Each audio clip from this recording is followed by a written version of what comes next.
She doesn't seduce the body first. She seduces the psyche, not with touch, but with an uncanny ability to see you and then slowly erase you. By the time you realize what she is, you're no longer sure what you are. Here's the most disturbing part. She doesn't force her way in. You open the door for her. Because what she offers doesn't look like danger. It looks like recognition until it becomes erasure. You never saw her coming. The air itself seemed to shift when she walked in, a creature of charm and mystery. At first, she made you feel seen, as if a warm light shone only on you. But there's something unsettling beneath her beauty. She smiles with inviting lips, even as her eyes measure you, calculating. You feel a tremor in your soul, half desire, half danger, and thus, the game begins. She is the seductress archetype incarnate, intoxicating, beguiling, perilous. Psychologically, she taps into an ancient pattern Carl Jung described, the great illusionist who draws a man into life, into its frightful paradoxes and ambivalence, where good and evil, success and ruin counterbalance one another. She is an archetype, an eternal image of desire and danger, rising from the collective unconscious. In Jungian terms, she often embodies the dark anima, the bewitching feminine force within a man that carries both salvation and destruction. And because she is his greatest danger, she demands from him his greatest soul.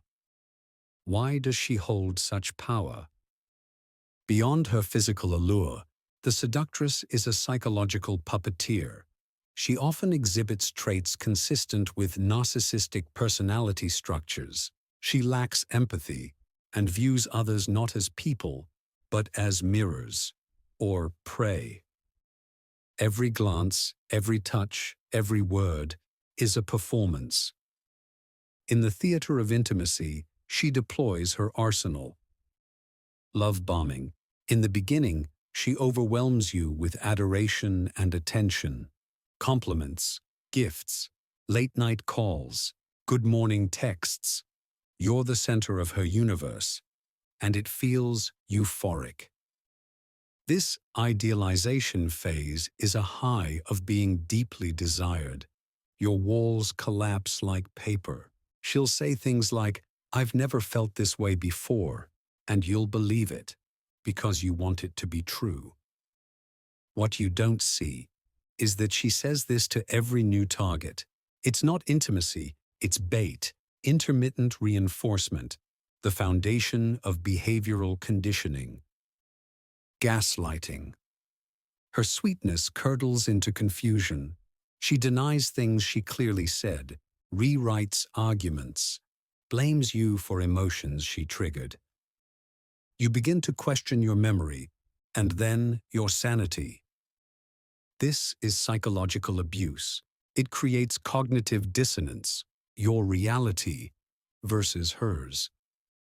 She will smirk when you cry, then say you were too sensitive. You start collecting screenshots, just to prove to yourself you're not crazy. Triangulation.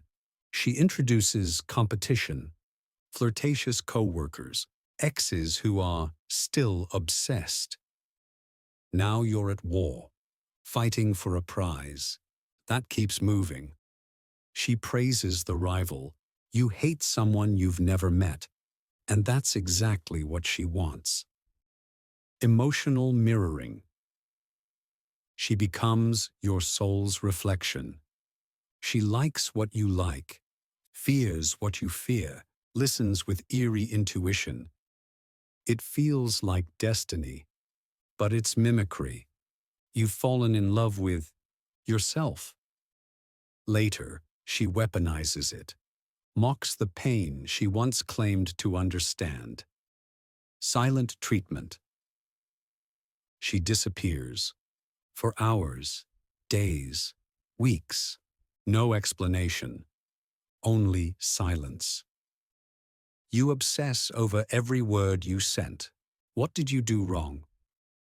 When she returns, you don't ask. You're just relieved, and that's when she owns you. Pity plays.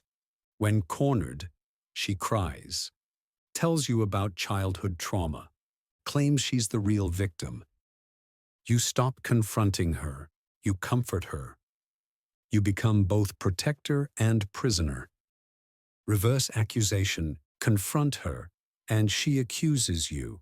You're controlling, you're manipulative. Suddenly, you're defending yourself for things she did. Eventually, you stop confronting her at all. Manufactured chaos. She starts fights, creates tension, vanishes before big events. Peace is punished. Calm feels dangerous. Chaos becomes familiar. Future faking. She paints a vivid future. Marriage, travel, children. You feel chosen, but it's a mirage used to control your present. Image management.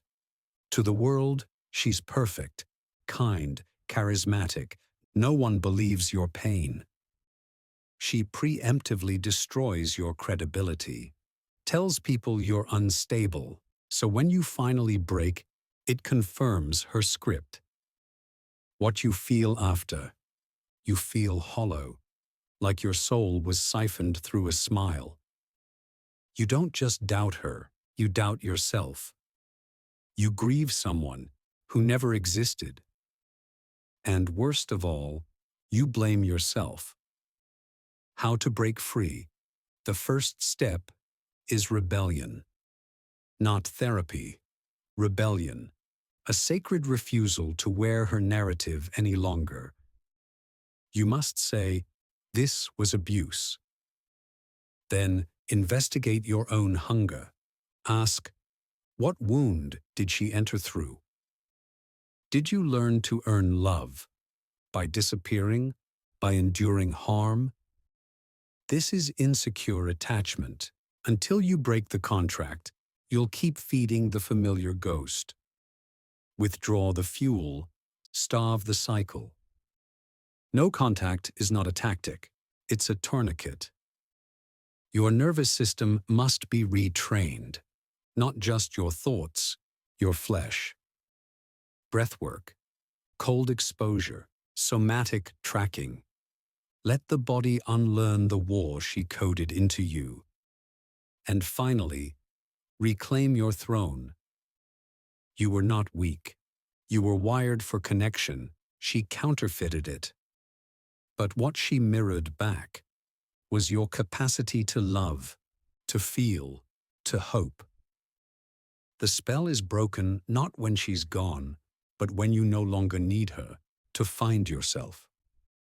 This is not recovery. This is rebirth.